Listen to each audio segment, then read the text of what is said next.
주일 예배에 오신 한마음교회 성도님들 사랑하고 축복합니다. 오늘부터 1부와 2부 두 번 예배를 드리게 되었는데요.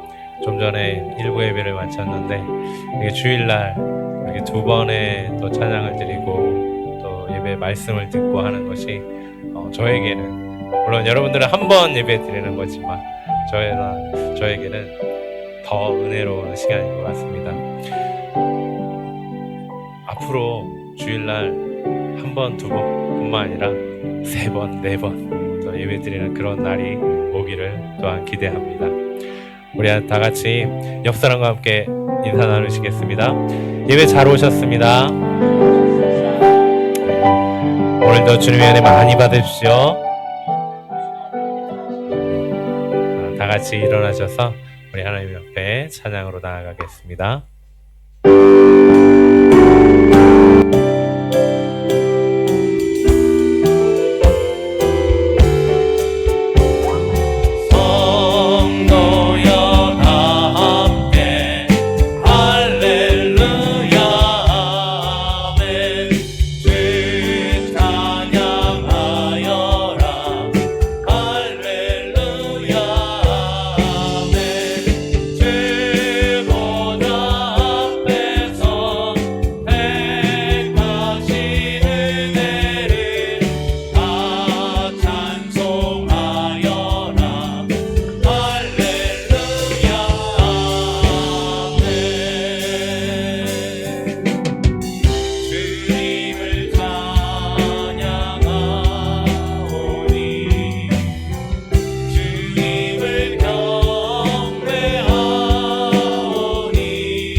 할렐루야. 사랑과 은혜의 하나님 감사합니다.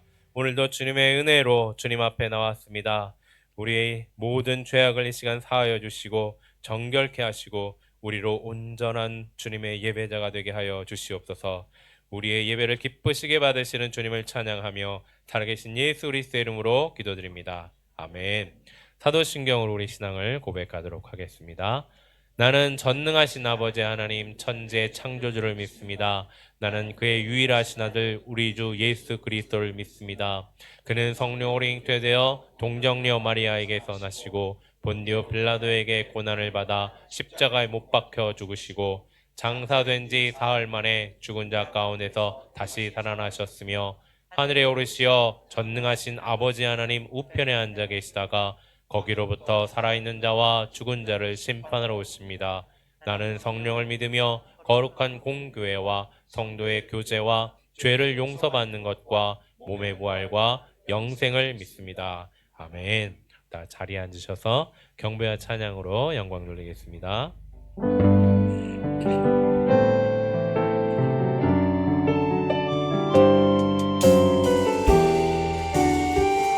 오늘 이곳에 계신 성령님, 오늘 이곳에 계신 성령님, 우리에게 말씀하시고 우릴 가르치소서. 같이 우리 맘 열어주시고 주의 빛으로 밝혀 우릴 인도하소서. 오늘 이곳에 계신 성령님, 우리에게 말씀하시고 우릴 가르치소서. 같이 우리 맘 열어주시고 주의 빛 빛으로 밝혀 우리 인도하소서. 주님보다 앞서지 않고 겸손하게 주님의 말씀 기다리리. 주님 손에 우릴 드립니다. 사랑으로 인도하소서. 다시 한번 고백할까요? 오늘 이곳에 계신 성령님 우리에게 말씀하시고 우릴 가르치소서. 같이 우리 맘 열어주시고 주의 빛으로 밝혀 우릴 인도하소서. 주님보다 앞서지 않고 겸손하게 주님의 말씀 기다리니. 주님 손에 우릴 드립니다. 사랑으로 인도하소서. 주님보다 앞서지 않고 주님보다 앞서지 않고 겸손하게 주님의 말씀 기다리니. 주님 손에 우릴 드립니다. 사랑으로 인도하소서. 주님보다 앞서지 않고 주님보다 앞서지 않고 겸손하게 주님의 말씀 기다리니. 주님 손에 우릴 드립니다. 사랑으로 인도하소서. 아멘. 주님의 성령 지금 이곳에 계십니다. 우리 함께 박수치며 찬양하겠습니다. 주님 약속하신 말씀.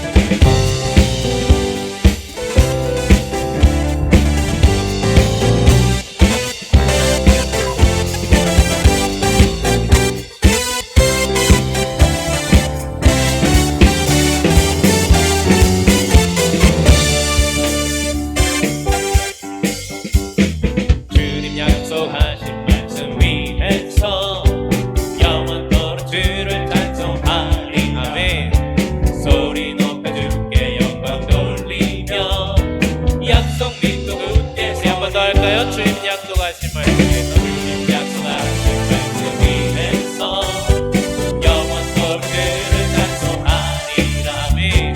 소리 높여 주께 영광 돌리며 약속 믿고 굳게 서리라. 굳게 서리, 굳게 서리. 영원하신 말씀 위에 굳게 서리, 굳게 서리. 그 말씀 위에 굳게 서리.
주님의 말씀이 여러분들의 빛이 되고 갈등장의 길이 되기를 주님으로 축복합니다.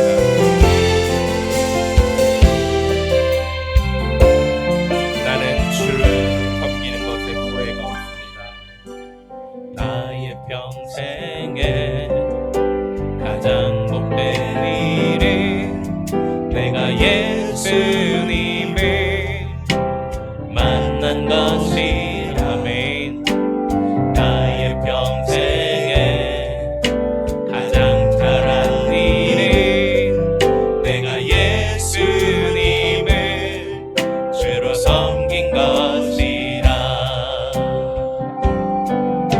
이 세상 살 동안 내가 걷는 길이 때론 험하여서 넘어질 때도 주의 강한 손이 나를 붙드시니 아멘.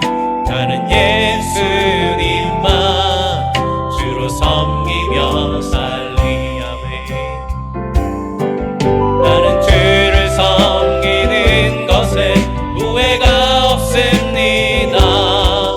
내가 걸어온 모든 시간 다 주의 은혜니 내가 걸어갈 모든 날도 주만 섬기며 살리.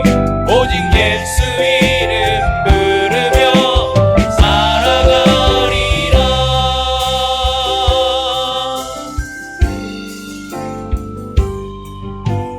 나의 평생에 가장 복된 일이 내가 예수님을 만난 것이라면. 나의 평생에 가장 잘한 일이 내가 예수님을 주로 섬긴 것이라. 이 세상 살 동안 내가 걷는 길이 때론 험하여서 넘어질 때도 주의 강한 손이 나를 붙드시니 나는 예수님만 주로 섬기며 살리 아멘. 나는 주를 섬기는 것에 후회가 없습니다. 내가 걸어온 모든 시간 다 주의 은혜니 내가 걸어갈 모든 날도 주만 섬기며 살리. 오직 예수 이름 부르며 살아가리라. 나는 주를 섬기는 것에 후회가 없습니다. 내가 걸어온 모든 시간 다 주의 은혜니 내가 걸어갈 모든 날도 주만 섬기며 살리. 오직 예수 이름 부르며 살아가리. 이것이 나의 간증이요 이것이 나의 간증이요 이것이 나의 찬송일세. 나 사는 동안 끊임없이 우주를 찬송하리. 이것이 나의 간증이요 이것이 나의 찬송일세. 나 사는 동안 끊임없이 주를 찬송하리로다.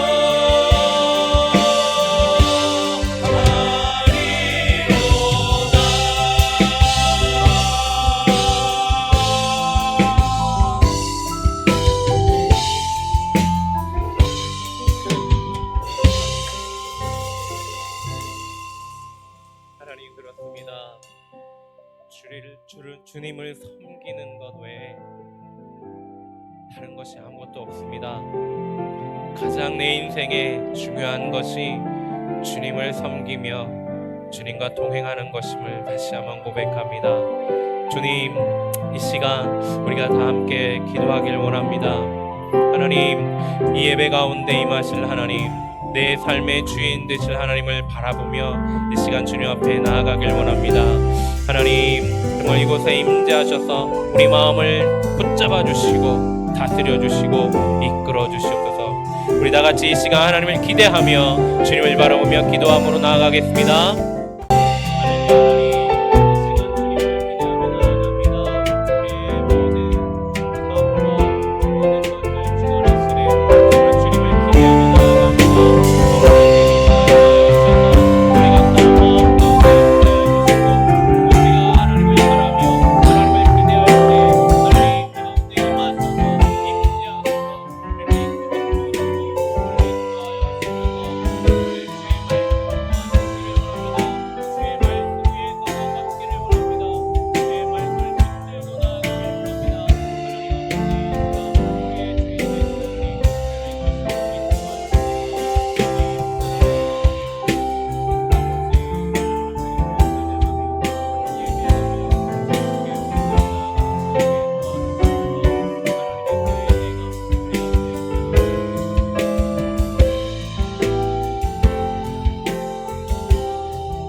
사랑해 주님 감사합니다.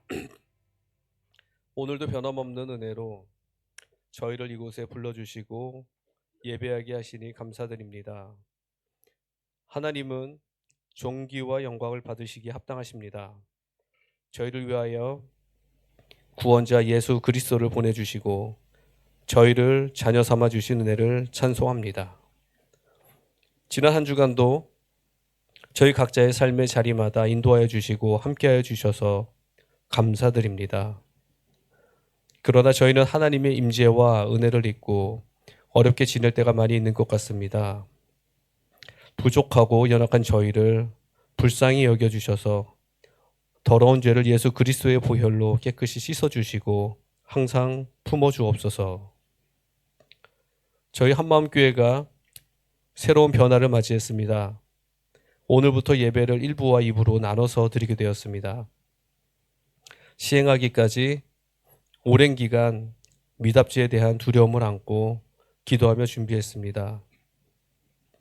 언약궤를 맨 제사장의 마음으로 말씀 붙들고 한 발을 딛습니다. 새로운 환경에 대한 혼란보다는 부흥에 대한 기대와 기도가 많아지게 하옵소서. 모든 성도들이 하나된 마음으로 예배에 참여하며 예배의 본질을 더욱 깊이 누릴 수 있게 되기를 기도합니다.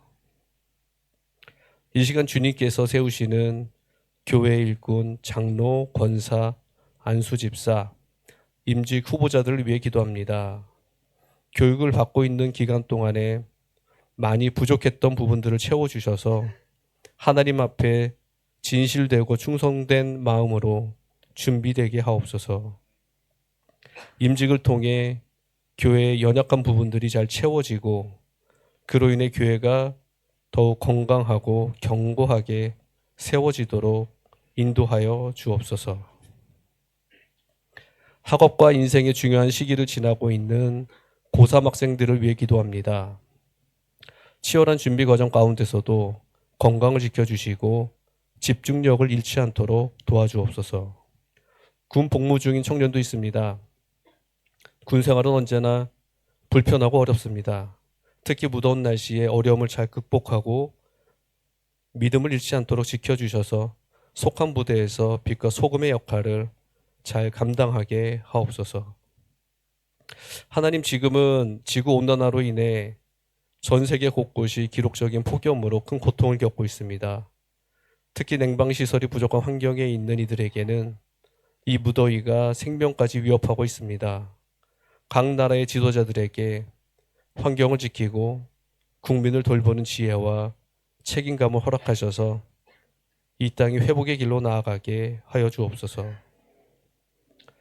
요즘 한국 뉴스에서 가장 많이 다뤄지고 있는 주제는 경제 상황과 정치 이슈인 것 같습니다. 높은 물가와 경기 침체로 고통받는 자영업자, 청년, 모든 가장들에게 희망과 돌파구를 허락하여 주옵소서. 그리고 대한민국이 바로 설 수 있도록 정치 지도자들에게 국민을 위한 바른 판단력과 공의를 행할 수 있는 용기를 허락하여 주옵소서. 오늘 말씀을 전하실 담임 목사님을 위해 기도합니다. 항상 하나님의 마음을 품고 말씀을 준비하게 하시고 선포되어지는 말씀마다 성령의 능력과 생명이 넘치게 하옵소서. 영육 간의 강건함을 허락하시고 목회 가운데 지치지 않도록 위로하시고 동행하여 주옵소서. 예수님의 이름으로 기도드립니다. 아멘.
아멘.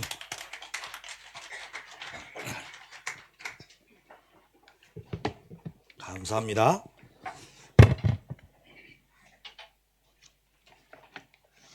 오늘 우리에게 주신 하나님 말씀은 사도행전 20장 31절부터 35절의 말씀입니다. 사도행전 20장 31절부터 35절, 신약성경 223쪽입니다. 사도행전 20장 31절부터 35절까지의 말씀을 우리 한 절씩 교독하여 읽도록 하겠습니다. 제가 먼저 읽겠습니다. 그러므로 여러분이 일깨어 내가 3년이나 밤낮 쉬지 않고 눈물로 각 사람을 훈계하던 것을 기억하라.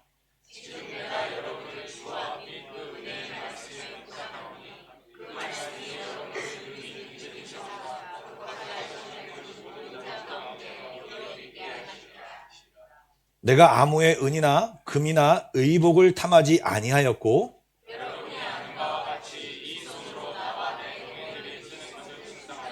함께 읽겠습니다. 범사에 여러분에게 모범을 보인 것 같이 수고하여 약한 사람을 돕고 또 주 예수께서 친히 말씀하신 바 주는 것이 받는 것보다 복이 있다 하심을 기억하여야 할지니라. 아멘.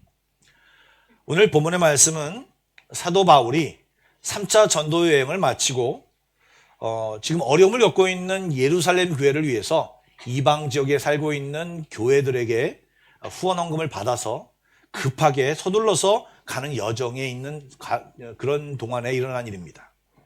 가는 길에 자기가 사역하였던 에베소 지역이 있었기 때문에 그 에베소 지역에 있는 밀레노 항구에서 에베소 교회의 장로들을 초청하여 이야기를 나누면서 여러 가지 당부 및 설교 또 하고 싶은 말들을 하고 있는 내용이 오늘 본문에 나와 있는 내용입니다. 저희가 읽은 본문 뒤나 앞에 보면 이제 사도 바울이 뭐라고 얘기했냐면 이제 너희들을 다시 보지 못할 것 같다라는 이야기를 합니다.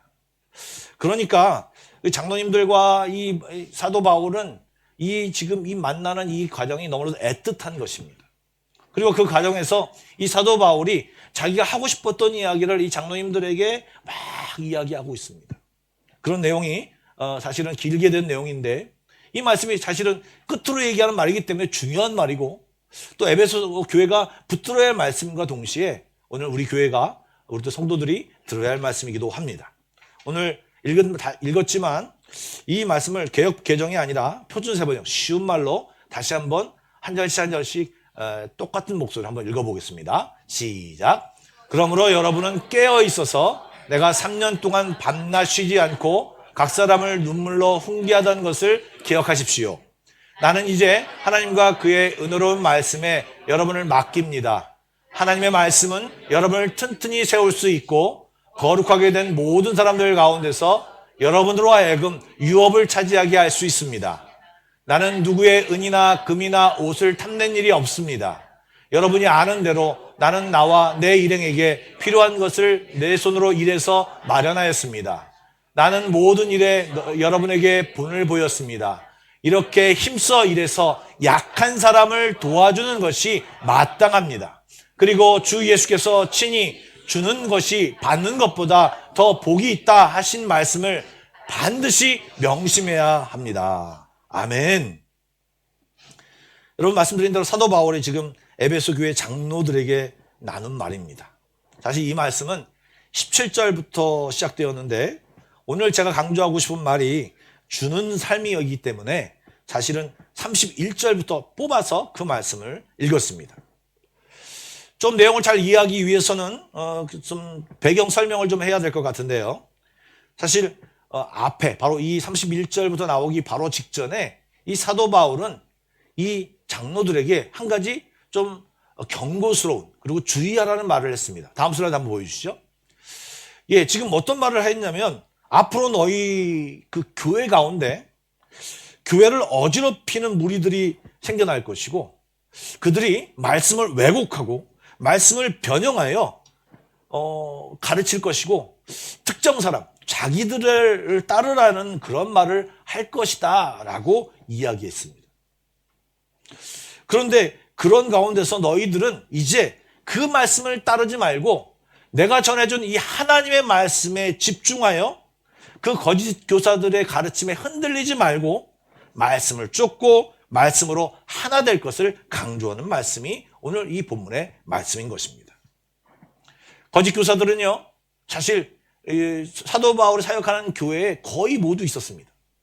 그들은 동일하게 어떻게 말을 했냐면 이 사도 바울이 말한 복음을 다르게 변형해서 말하기도 했지만 사도 바울의 사도됨, 사도의 문제성, 사도 바울이 별로 좋지 않다라고 하는 것을 인신공격을 하면서 끌어내렸습니다. 특별히 지금 이 사도 바울이 이방 교회에서 후원 헌금을 가지고 예루살렘 교회로 가는 과정에 있기 때문에 이 사도 바울이 그 돈을 유용했다라고 하는 비방과 의심을 하는 눈초리로 사람들에게 설명하기도 했습니다.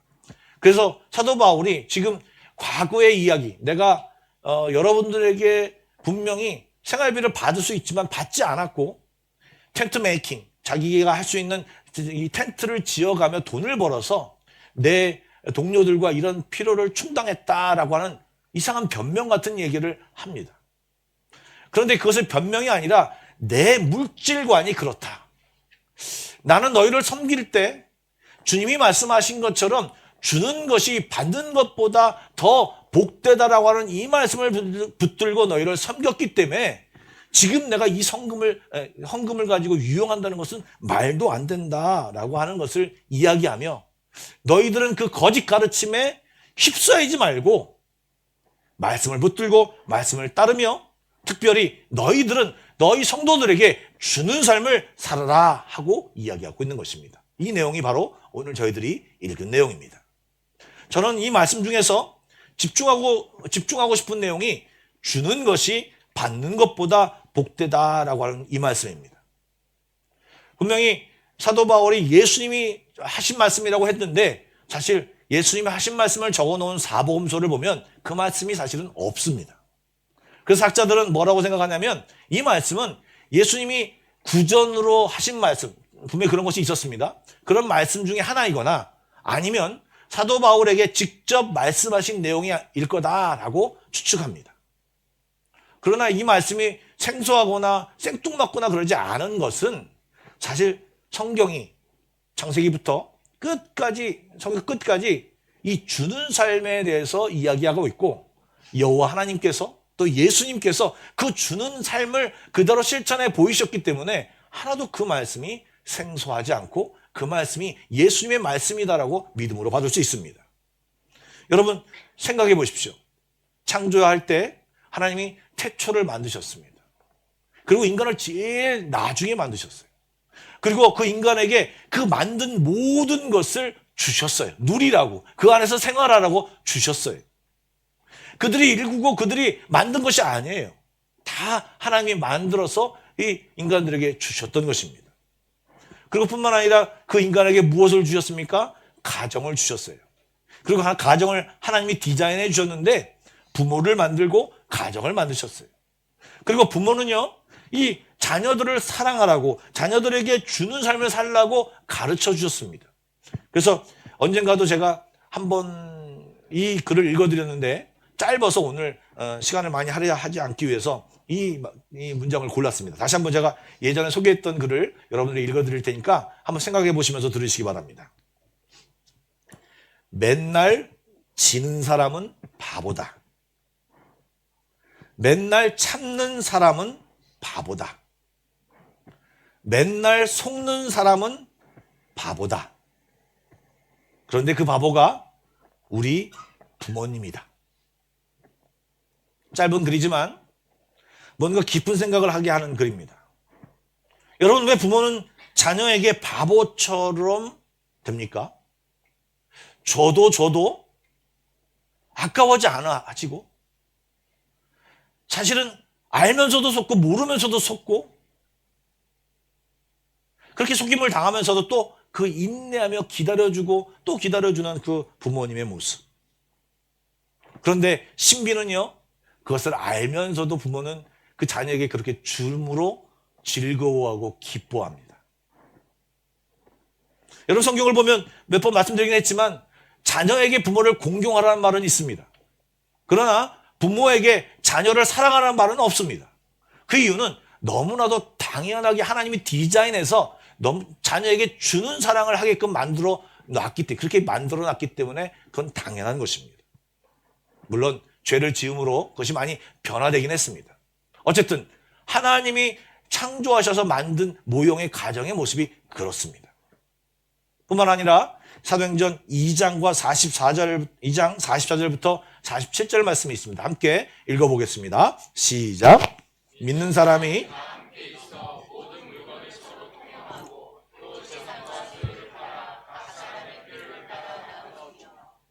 마다 마음을 같이하여 성전에 모이기를 힘쓰고 집에서 떡을 떼며 기쁨과 순전한 마음으로 음식을 먹고 하나님을 찬미하여 또 온 백성에게 칭송을 받으니 주께서 구원받는 사람을 날마다 더하게 하시니라. 아멘.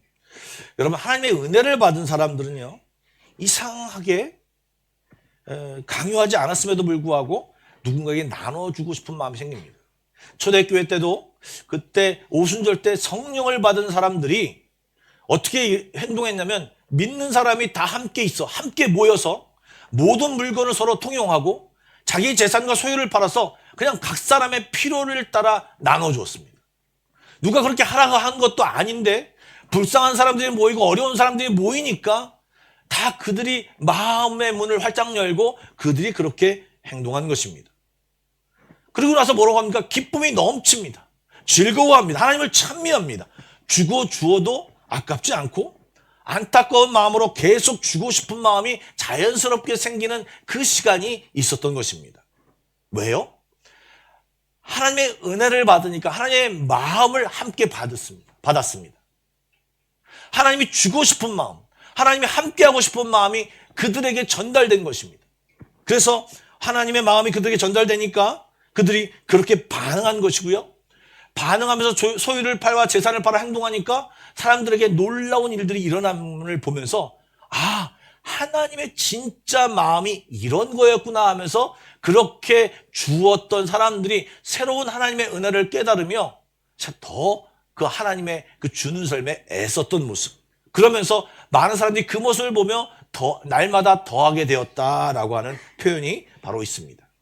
여러분, 이렇게 하나님의 은혜를 받으면 이 주는 마음, 섬기는 마음, 이런 마음이 자연스럽게 생깁니다. 지난주에 제가 차인표 씨에 대해서 얘기를 했습니다. 오늘 차인표 씨에 대한 얘기를 좀 더 하려고 합니다. 그분이 컴패션에 이제 홍보대사가 되었죠. 이제 원래는 아내만, 신하라 씨만 되었는데, 이 차인표 씨가 함께 공동으로 홍보대사가 되어서 이제 그 아이들과 결혼시키고 후원하게 하는 일들을 이렇게 동원하는 그런 사역에 사람들이, 이 차인표 씨가 매진하게 되었습니다. 그래서 사람들이 모인 곳에 늘 가서 후원하십시오, 이 아이들한테 매일 결혼을 하십시오라고 하는 얘기를 계속했다고 합니다. 그런데 어느 날 이분이 한 곳을 갔는데 정말 앉아 계신 분들이 그냥 눈에 보이기에, 야, 이분들 어려운 분들이다. 입고 있는 옷이나 어떤 행색들이 정말 어려운 분들이 앉아 계시고, 심지어는 장애우들까지 앉아 있는 모습을 바라보면서, 야, 이들에게 내가 과연 이 후원하라고 하는 이야기를 해야 될까라고 하는 이 갈등이 올라올 만큼 그런 사람들이 앉아 있는 장소에 나아갔다고 합니다. 그럼에도 불구하고 이 차인표 씨는 자신 있게 나가서 그들에게 후원하라고 이야기한 이유가 있습니다. 그가 이야기합니다. 자기가 처음 가서 그 어려운 아이들을 바라봤을 때 자기 마음속에 떠오르는 생각은, 우리들이 이 어려운 아이들을 도와줘야 됩니다. 그래서 이 동원하는 사역을 시작했다고 합니다. 그런데 실제 자기도 결혼하여 도와주는 일들을 해가면서 시간이 하루하루 갔는데 자기 안에 이상한 일이 생겼다고 합니다. 첫 번째는요, 사람을 바라보는 시각이 달라지고요. 그리고요, 이제 주변 사람들과 함께 그 일을 하다 보니까 주변에 비슷한 사람들이 모이게 되고요. 그리고 아내와 함께 그 일을 하다 보니까 아내와 생각이 같이 되어지게 했답니다. 사실 성격이 굉장히 다르고 좋아하는 취향도 다른데 이 일을 하면서 생각이 같아지고 함께 되는 것을 경험하게 됐답니다. 그리고 뿐만 아니라 어떤 것이 귀중한가를 깨닫게 되었답니다. 무슨 말이냐? 사실 그 일을 처음 시작했던 2006년 그 이전에는요, 비록 자기가 크리스찬이고 교회도 다니고 했지만 유흥업소를 다녔던 사람이었답니다. 그런데 그 2006년 그것을 경험한 뒤에 그 이후로 한 번도 유흥업소를 가지 않았다고 합니다. 여러 가지 이유가 있겠지만 그중 가장 주된 이유가 뭐냐면 어린아이 하나를 결혼시키는데 드는 비용이 4만 5천 원이라고 합니다. 그런데 자기가 보통 혼자 가서 자기가 돈을 가든 아니면 같이 가든 돈을 자기가 페이할 때 보면 몇십만 원, 몇백만 원을 낼 때가 많은데 그 돈이면 몇십 명의 아이들을 100명에 가까운 아이들을 다 이렇게 먹일 수 있는 것이라고 생각하니까 그것이 아까워지더랍니다. 그래서 유흥업소를 가지 않으니 누가 제일 좋아하겠습니까? 아내가 좋아합니다. 그리고 그 주변 사람들 좋은 사람들만 모이고 선한 사람들만 모이면서 이 사람의 생각과 가치관이 변화돼요. 이 돕는 일이 그 사람을 위한 일만이 아닌 정말 나에게 복이다. 내 삶이 변화되고 가치관이 변화되는 일로 너무나도 내가 생활이 신난다라고 하는 것을 그들에게 전하며 여러분들이 어렵지만 여러분의 삶이 변하기 위해서는 이것을 경험해 보십시오라고 자신 있게 이야기했다고 합니다. 여러분, 하나님의 말씀에 순종하는 것은요, 기본적으로 그 말씀이 하나님 말씀이니까 순종하는 것 맞죠? 그런데 우리가 즐겁게 순종할 수 있는 이유는 뭐냐면 순종할 때 경험하는 하나님의 은혜, 또 하나님의 능력, 또 뭔가 뒤따라오는 하나님의 약속, 그리고 기쁨, 즐거움들이 함께 제공된다는 것입니다. 분명히 오늘 말씀에 주는 것이 받는 것보다 복이 있다라고 말씀하셨습니다. 여러분, 이 말씀 속에 어떻게 주면 하나님이 내게 복을 주신다라고 하는 그 말씀이 있는 것입니다. 여러분, 성경에 이 말씀만 있겠습니까? 이런 말씀들이 굉장히 많습니다. 여러분, 누가복음 6장 38절을 한번 보여주시죠. 다 같이 한번 읽겠습니다. 시작. 주라 그리하면 너희에게 줄 것이니 곧 후이되어 누르고 흔들어 넘치도록 하여 너희에게 안겨주리라. 너희가 헤아리는 그 헤아림으로 너희도 헤아림을 도로 받을 것이니라. 제가 다시 한번 읽어보겠습니다. 주라 그리하면 너희에게 하나님께서 줄 것이니 곧 후이되어 누르고 막 꽉꽉 누르고 흔들어서 빈틈이 없을 만큼 하여서 너희에게 안겨주리라. 그리고 너희가 그 사람을 도와주려고 헤아리는 그 헤아림, 그 마음을 너희도 하나님으로부터 도로 너희를 헤아리고 너를 돌보는 그런 마음으로 받게 될 것이다 라고 하는 그런 말씀입니다. 또한 잠언 말씀에 아주 재미있는 말씀이 있습니다. 한번 읽어볼까? 17절 말씀 읽어보겠습니다. 시작. 가난한 자를 불쌍히 여기는 것은 여호와께 꾸어드리는 것이니 그의 선행을 그에게 갚아주리라. 여러분, 가난한 자를 불쌍히 여겨서 도와주는 것은요, 그렇게 선행을 베푸는 것은요, 만약에 제가 10만 원을 줬다, 20만 원을 줬다 그러면 그만큼 하나님 앞에 꾸어드리는 것이다. 결국 하나님 나에게 갚아줄 것이다 라고 하는 그런 말씀이 17절 말씀에 그 비유로 설명되어 있습니다. 하나님이 복 주시겠다. 그만큼 나의 선행을, 그런 나의 행동을 하나님께서 갚아주시겠다고 약속의 말씀이 지금 잠언 말씀에 들어가 있는 것입니다.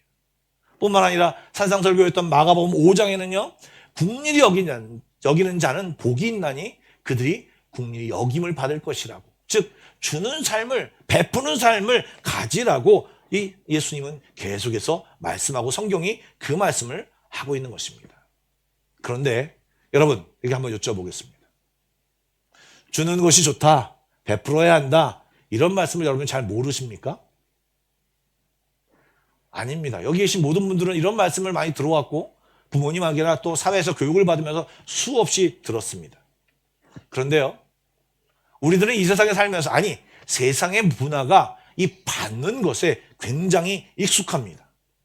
우리는요, 주는 것이 좋다, 주어야 한다, 여유가 생기면 나중에 하겠습니다, 자연스럽게 그렇게 될 것입니다 라고 말하면서 주는 삶을 굉장히 좋게 얘기하면서 하지만 실제로 돌아보면 내가 애써 노력하지 않으면, 내가 애써 실천하지 않으면 그 주는 삶을 실천할 수도 없을 뿐만 아니라 지속할 수도 없습니다. 그리고 한번 도와주고 한번 베푸는 것으로 엄청 생색을 냅니다. 왜 이 마음을 계속 가질 수 없고 애써야 하고 노력해야 하냐면 그 마음이 원래 하나님의 마음이었고 하나님이 우리를 창조할 때 그 마음을 우리 속에 두었던 말씀이고 서로 잘 하게끔 주었던 말씀인데 범죄함으로, 죄악을 범함으로 그 마음이 빼앗겨졌고 잃어버렸고 잊어버렸습니다. 뿐만 아니라 이제 세상에 살면서 죄악과 함께 살면서 세상에 주는 메시지, 야, 네가 벌어서 움켜쥐고 가지고 있어야 편하지. 그것이 행복이지. 그것이 너에게 좋은 것이지. 야, 주면 그게 뭐 좋은 것이냐? 라고 얘기하는 그 모든 생각이 우리의 마음속에 가득하라는 것입니다. 주는 삶은 손해보는 삶이야. 쓸데없는 삶이야. 괜히 낭비하는 삶이야. 굳이 그럴 필요 없어. 라고 하는 생각이 우리의 생각 가운데 더 많이 있습니다.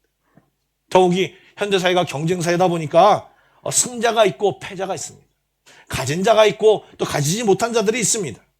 그렇기 때문에 승리하기 위해 온갖 방법을 쓰다 보니까 자기도 모르게 또 알게 착취하고 압제하는 경우가 생기게 되었고, 양육강식의 사회가 되어서 그런 모습들이, 굉장히 불편한 모습들이 있는 것이 사실입니다. 그러나 하나님의 사람들이, 또한 선한 사람들이 나타나서 곳곳에서 선행을 베풀기도 하고 새로운 분위기를 만들어서 이래야 된다 교육하고 또 법과 어떤 규칙들을 만들어서 보완하는 그런 일들이 사실 역사를 반복하면서 있었죠. 그리고 오블리스 오블리자라는 아주 멋진 말도 만들면서 좀 가진 자들이 베풀어야 된다라고 하는 그런 것을 강요하기도 합니다. 그러나 여러분, 실제 우리 사회에서 베푸는 삶, 이것은 쉽지 않습니다. 보기 힘든 것입니다. 어느 일부 사람들만 그렇습니다. 물론 제가 말하는 것은 기독교인들만 그런 사람이 있다, 그런 게 아닙니다. 예, 좋은 마음을 가지고 선행을 베풀고 열심히 일을 해서 부를 축적하고 그것을 사회에 환원하고 좋은 일을 하는 사람도 있지만, 전체적인 사회 분위기가, 전체적인 세상 분위기가 오히려 시간이 가면 갈수록 합법적으로, 지능적으로 부를 축적하고 빈부의 차이가 심해지다 보니까 구조적인 문제까지 합쳐져서 서로 가진 자와 가지지 않는 자가 왜곡하고 또 오해하고 그런 가운데서 가지지 않는 자에게 주기 싫어하고, 너 왜 일하지 않아? 이런 마음으로 사실은 이야기합니다. 그러다 보니까 또 어떤 사람들은요, 일하기 싫어하는 사람도 있습니다. 쉽게 돈을 벌려고 하는 사람도 있습니다. 심지어는 범죄를 해서 살려고 하는 사람도 많습니다. 그러니 선한 행동에 동기를 부여받기보다는 내가 도와줄 필요 없어, 그냥 세상이 주는 메시지에 그래 맞아, 그냥 순응하면서 살아가는 사람들이 많은 것이 현실이라는 것입니다. 꼭 그렇게 거창하게 얘기하지 않아도 여러분, 개인적인 관계에서 한번 일어나는 일들을 보시기 바랍니다. 선하고 좋은 마음으로 누군가를 도와주려고 해도 그것이 반복되면 계속 받기만 하는 사람들을 바라보면 이상하게 얄미운 마음이 듭니다. 주기 싫은 마음이 덜컥 내 마음속에 생기는 것이 사실입니다. 그리고 받는 사람은 그것이 당연한 줄 알고 심지어는 그 받는 것이 권리로 알고 요구하기도 합니다. 받기만 하고 받으면 자립해야 되는데 받기만 하고 자립하는 법을 잃어버리고 주는 사람으로 성장하지 않고 그냥 받기만 하는 상태로 있습니다. 때로는 주는 사람에게 종속되어 떳떳하지 못하거나 동등된 관계가 되지 못해 있는 경우도 있습니다. 아울러 받지 않아도 되는 것, 뇌물, 불법적인 것을 주고받으면서 좀 더 변질되는 상황도 일어나게 됩니다. 제가 무슨 말을 하려고 하고 있습니까? 다양한 이유로 이 세상에 살아가는 우리들에게 주는 삶이 계속 어려워지고 있고 힘들어지고 있고 싫은 행동이 되어가고 있다는 말을 강조하려고 여러분에게 이 말을 하고 있는 것입니다. 줘야 된다 하는 이유보다는요, 주기 싫다, 주지 않아야 되는 이유가 되라면 더 많이 될 수 있습니다. 심정적으로 세상이 주는 메시지에 우리는 다 매몰되어 있답니다. 그런데 여러분, 성경은, 하나님은요, 예수님은요, 우리에게 주라고, 주는 삶을 살라고, 주는 삶이 받는 삶보다 복이 있다고, 내가 너에게 복을 주겠다라고 성경을 통해 말씀하고 있습니다. 그리고요, 하나님과의 관계가 좋은 사람, 하나님을 잘 아는 사람은요, 하나님의 마음을 잘 알기 때문에 이 주는 것이 자연스럽습니다. 그러나 아직 하나님과 친하지 않은 사람은 이 주는 사람을 연습하면서 할지라도 그러면 하나님이 이렇게 나에게 복을 주시는 걸 깨달으며 하나님께서 나아갈 수 있는 길이 되기도 합니다.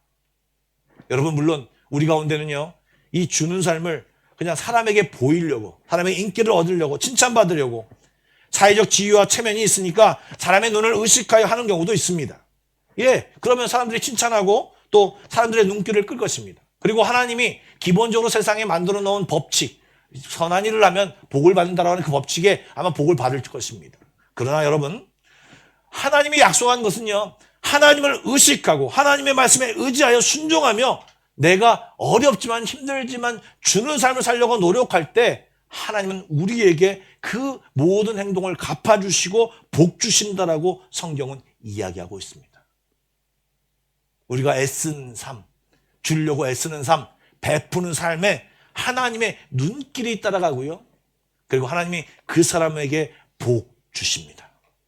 이 은혜가 우리 모두에게 있기를 주님의 이름으로 축복합니다. 다시 한번 차인표 얘기를 하겠습니다. 이 차인표 씨가 아버지가 있습니다. 물론 아버지가 있으니까 태어났겠죠. 그런데 이 아버지가 어렸을 때 굉장히 가난한 가정에서 태어났답니다. 그런데 고3 때 시험을 보고 연세대 영문과에 합격했습니다. 영문과를 들어가는 거 보니까 영어를 좀 잘하나 보죠. 그런데 입학금이 없어서 등록을 할 수가 없었답니다. 마지막 날 등록금 마지막 날 마감 날이 되었는데 너무나도 답답한 나머지 학교도 가지 못하고 등록금도 내지 못하고 답답한 나머지 공원에서 이렇게 배회를 하고 있었다고 합니다. 답답한 마음을 가지고 오전부터 나와서 이렇게 방황하고 있는데 한 외국인이 와서 그 사람에게 자기가 사진을 찍어달라고 얘기를 하더랍니다. 그래서 사진을 찍어줬답니다. 그러면서 다시 자연스럽게 대화를 하게 되는데 너는 뭐 하는 사람이냐? 나는 학생이다. 이번에 대학 시험을 봤다. 영어를 잘하니까 떠듬떠듬 했겠죠. 그러자 근데 너 왜 학교에 가자고 여기 있냐라고 하니까 등록금이 없어서 이런 얘기를 했습니다. 그러자 그 사람이 고개를 갸우뚱하더니 그렇다면 내가 누군가가 너에게 입학금을 대어주면 너는 이 입학금 이후에 등록금을 장학금으로 다 받을 수 있느냐라고 물었습니다. 그러자 이 학생이 나는 그렇게 할 자신이 있다. 누군가 나에게 주면 참 좋겠다라고 얘기하니까 이분이 내가 너의 입학금을 주겠다라고 했습니다. 그리고 그 자리에서 입학금을 이 사람에게 주었습니다. 이 사람은 미스터 스위지라고 하는 사람인데요. 아마도 크리스찬으로 추측됩니다. 그 이유는 이 차인표 아버지만이 아니라 우리 한 교회 목사님, 그 목사님에게 그때는 당시에 대학생이었는데 그분도 통역 아르바이트를 하다가 알게 된 사람을 후원을 해줘서 미국으로 유학을 보내서 신학교를 다니게 했습니다. 그런 거로 봤을 때 어쨌든 한 사람은 사업가가 되고 한 사람은 목사로 키우는 그 삶이 바로 이 미스터 스위지의 삶이었습니다. 그런데 그 작은 도와줌, 주는 삶이 어떻게 되었냐?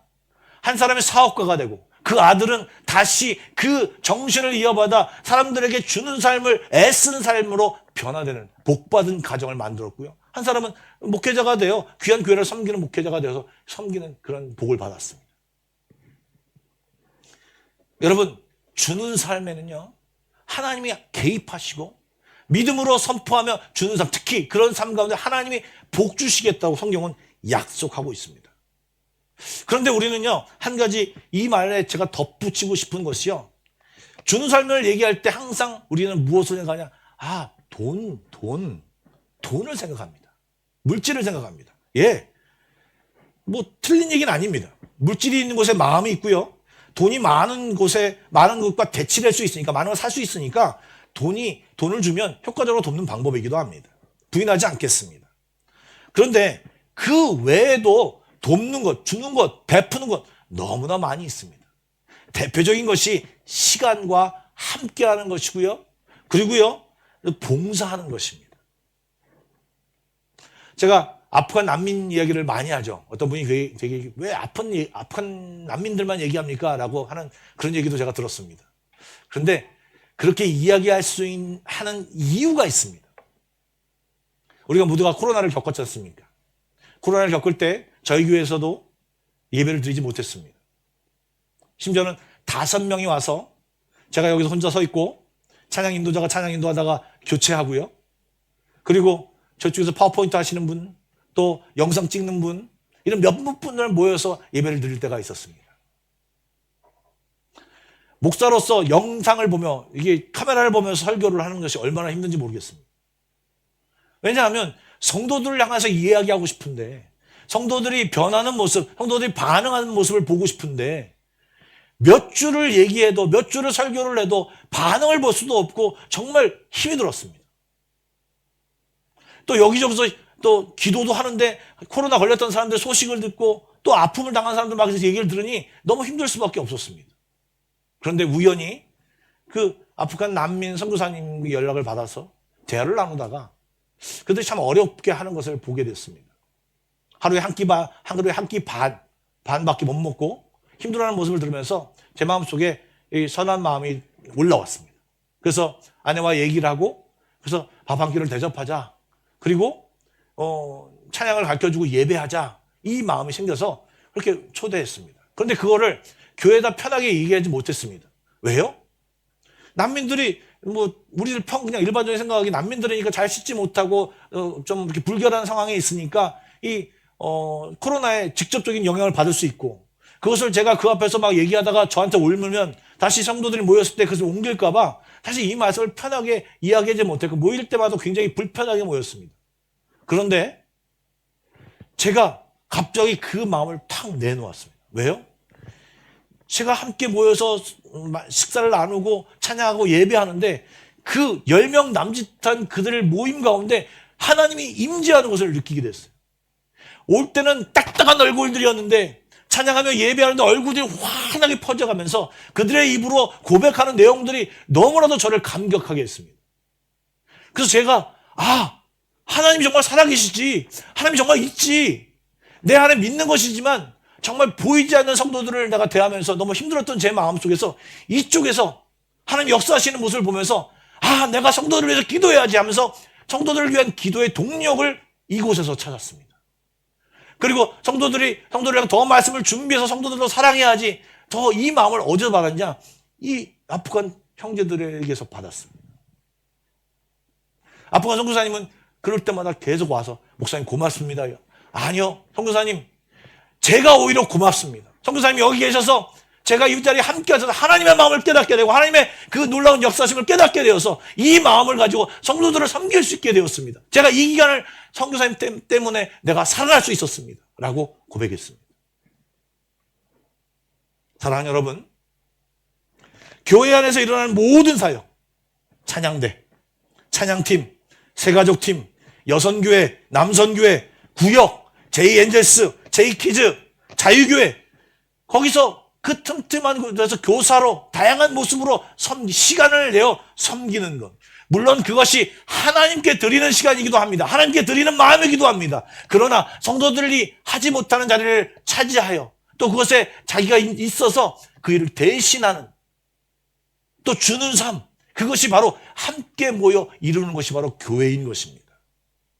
그래서 여러분들이 가진 시간과 재능, 마음, 열정들을 이곳에 부으실 때 교사로 섬기며 설거지를 하며 뒤에서 여러 예배를 돕는 일을 하며 도우며 함께할 때 사실 우리 교회는 부흥하는 것이고요.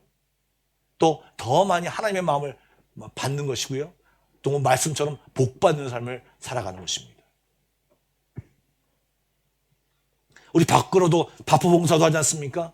바자회를 하면서 어려운 사람들을 도와주지 않습니까? 여러분 절대로 버리는 시간이 아니고 낭비하는 것이 아닙니다.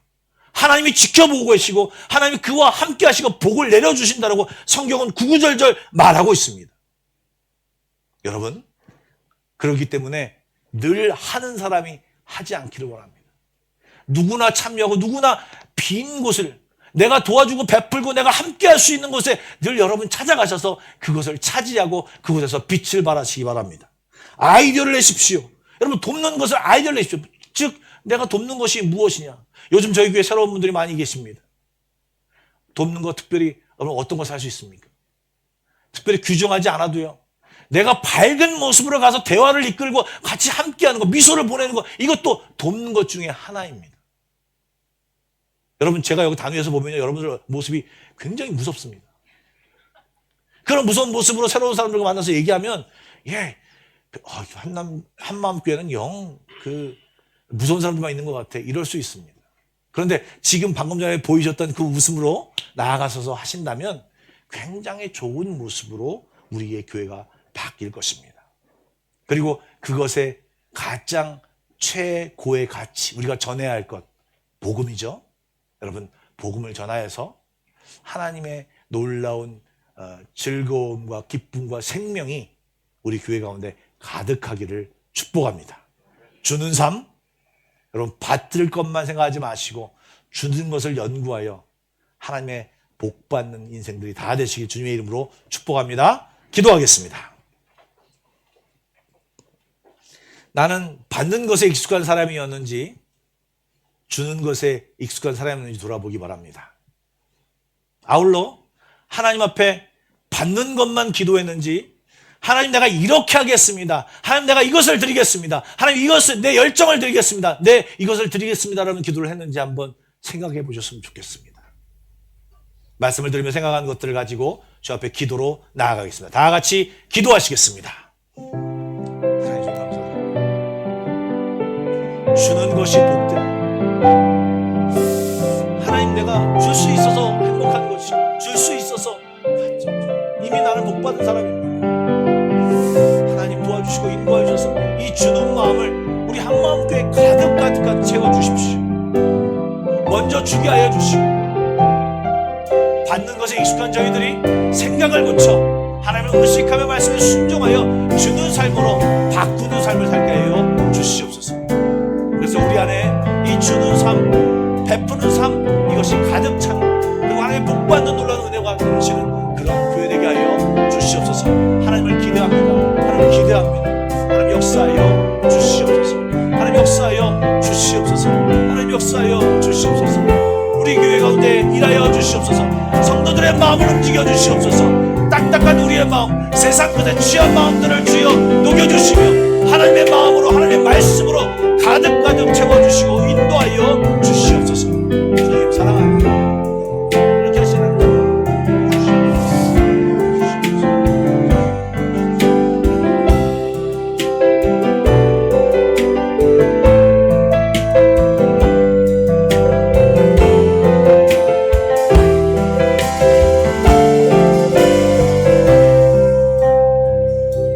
사랑의 주님, 오늘 주는 것이 받는 것보다 복되다고 하셨사오니 이 말씀을 기억하고 우리의 삶을 변하여 주는 삶에 더 열심을 내게 하여 주시옵소서. 그리고 하나님 그런 삶을 주목하신다는 것을 알고 더 열심을 다해 복받는 길까지 나아가게 하여 주시옵소서. 예수님의 이름으로 기도드리옵나이다. 아멘. 찬송가 342장 부르시면서 준비하신 예물을 함께 드리도록 하겠습니다.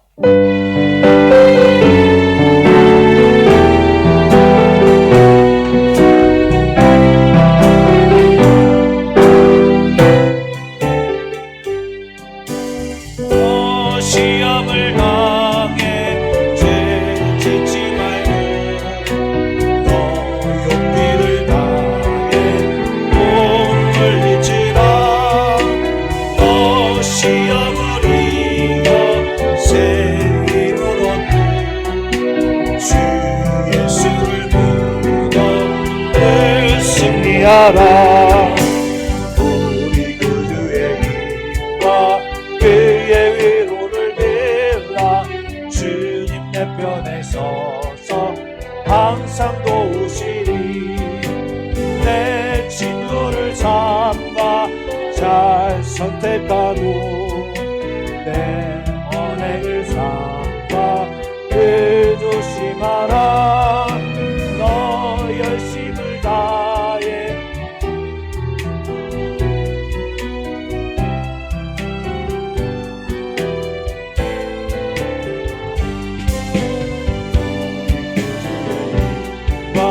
주의 위로를 빌라. 주님 내 편에 서서 항상 우리 구주의 힘과 그의 위로를 빌라. 주님 내 편에 서서 항상 도우시리. 기도하겠습니다. 사랑해 주님 감사드립니다. 오늘도 주의 전에 나와 말씀을 듣게 하여 주시고 말씀을 들으며 주의 음성을 듣게 하시니 감사드립니다. 하나님, 주는 삶을 살게 하여 주시며 특별히 이 시간 우리의 마음속에 하나님께 우리의 온전한 헌신이 있게 하여 주시옵소서. 이 예물이 그것의 표현이오니 우리의 마음을 담아 주께 드리오니 주님 연락하여 주시옵소서. 또한 우리의 많은 기도 제목을 이곳에 담았사오니 하나님 들으시고 우리의 삶에서 어려운 일 당할 때 주님을 부를 때 하나님의 응답과 하나님의 인도하심과 하나님의 함께하심을 경험하는 우리 모두가 되게 하여 주시옵소서. 우리들에게 고3들이 있습니다. 또 군에 간 청년들이 있습니다. 흩어져 공부하는 우리 자녀들이 있습니다. 어디 있든지 간에 보호하여 주시고 이 시간 휴가로 또 여러 가지 일정으로 흩어진 많은 성도들을 지켜주시며 동일한 은혜로 함께하여 주시옵소서. 살아계신 예수님의 이름으로 기도드리옵나이다. 아멘.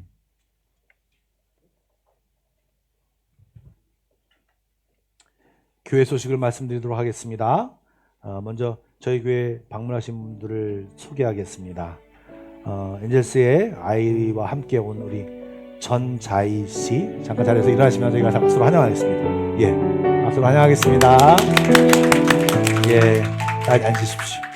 예, 과거에 어렸을 때 교회를 다니셨는데 굉장히 오래간만에 오셨다고 합니다.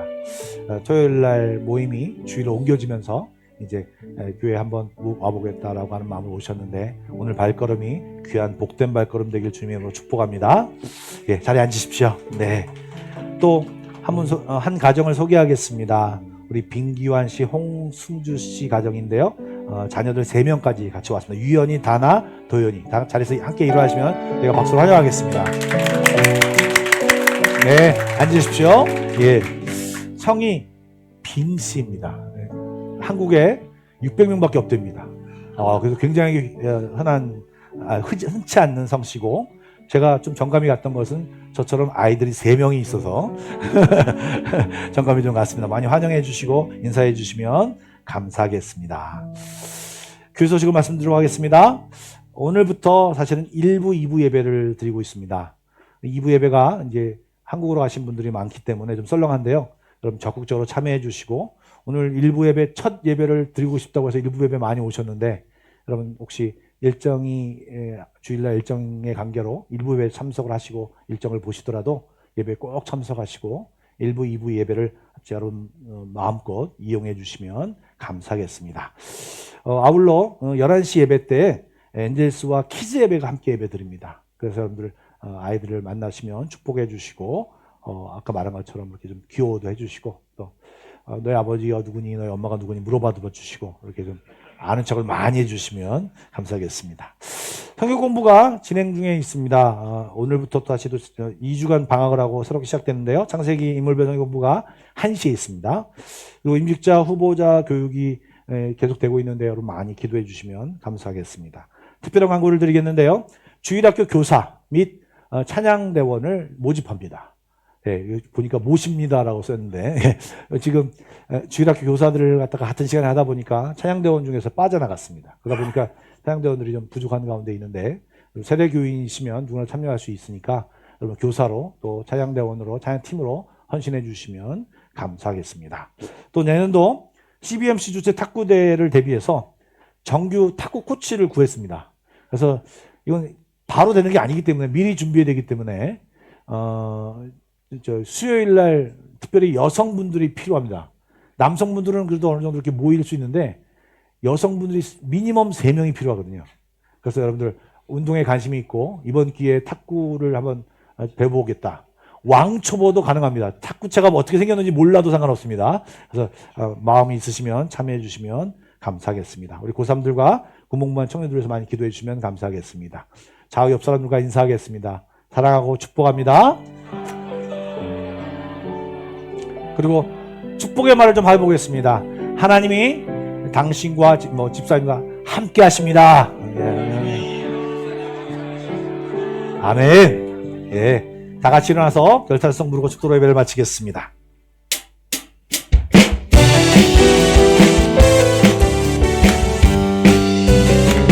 주 하나님 독생자 예수 날 위하여 오시었네. 내 모든 죄 다 사시고 죽음에서 부활하신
이제는 우리 주 예수 그리스도의 은혜와 하나님 아버지의 놀라우신 사랑하심과 성령님의 감화감동 교통하심이 오늘 말씀을 듣고 주는 삶을 다짐하는 모든 성도들 머리 위에, 그의 가정과 직장과 앞날 위에, 한마음교회 위에 지금부터 영원까지 함께 하시기를 간절히 축원하옵나이다. 아멘.